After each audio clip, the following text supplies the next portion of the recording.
હવે જાણવા મળેલી વિગત મુજબ ઉત્તર પ્રદેશના મુરાદાબાદ પાસે પવનદીપ રાજનની જે કાર છે એને ભયંકર અકસ્માત નડ્યો. નમસ્કાર. ઇન્ડિયન આઇડલ 12ના વિનર પવનદીપ રાજનને ભયંકર અકસ્માત નડ્યો છે અને હોસ્પિટલમાં દાખલ છે. તો અત્યારે એમના હેલ્થનું જે અપડેટ છે એ સામે આવ્યું છે. એના વિશે તમારી સાથે વાત કરીશ. મારું નામ રાજેશ શાહ છે અને તમે જોઈ રહ્યા છો ગુજરાતના સૌથી મોટા ડિજિટલ ન્યૂઝ પ્લેટફોર્મ ખબરછે.com. ઇન્ડિયન આઇડલ 12 જેણે જોયું હોય અને એ સિવાય બી પવનદીપ રાજનને દેશના મોટે ભાગના લોકો ઓળખે છે, કારણ કે ઇન્ડિયન આઇડલનો વિનર તો છે જ, પરંતુ જ્યારે ઇન્ડિયન આઇડલ 12માં એણે ભાગ લીધો ત્યારે એકના મખમલી અવાજે બધા લોકોના મન મોહી લીધા હતા અને દેશભરમાં એના લાખોની સંખ્યામાં ચાહકો થઈ ગયા હતા.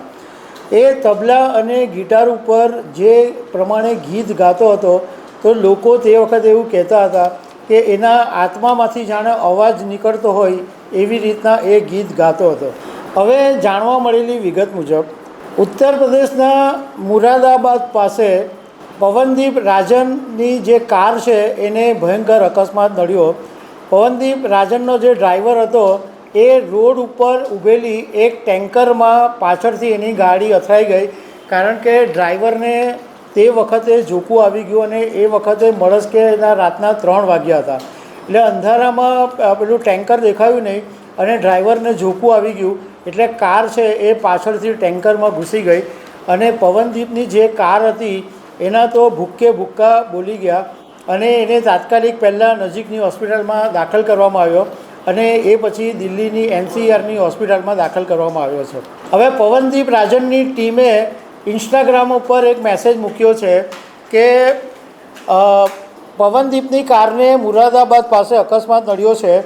એ દિલ્હી એરપોર્ટ જતો હતો કારણ કે અમદાવાદની અંદર એક કાર્યક્રમ હતો અને કાર્યક્રમમાં ભાગ લેવા માટે એ દિલ્હીથી ફ્લાઇટમાં જવાનો હતો, પરંતુ એ પહેલાં જ મુરાદાબાદ પાસે અકસ્માત નડી ગયો અને એને દિલ્હીની NCR હોસ્પિટલમાં રિફર કરવામાં આવ્યો છે અને એને મલ્ટિપલ ફ્રેક્ચર્સ થયા છે અને અનેક જગ્યાએ ઈજાઓ થઈ છે.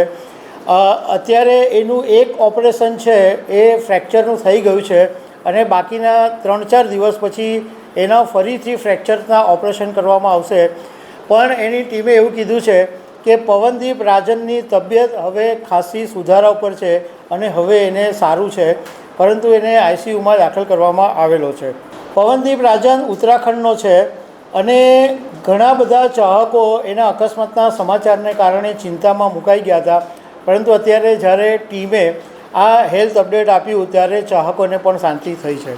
તો દર્શક મિત્રો, આવી અનેક વાતો સાથે અમે તમને મળતા રહીશું. Thank you very much.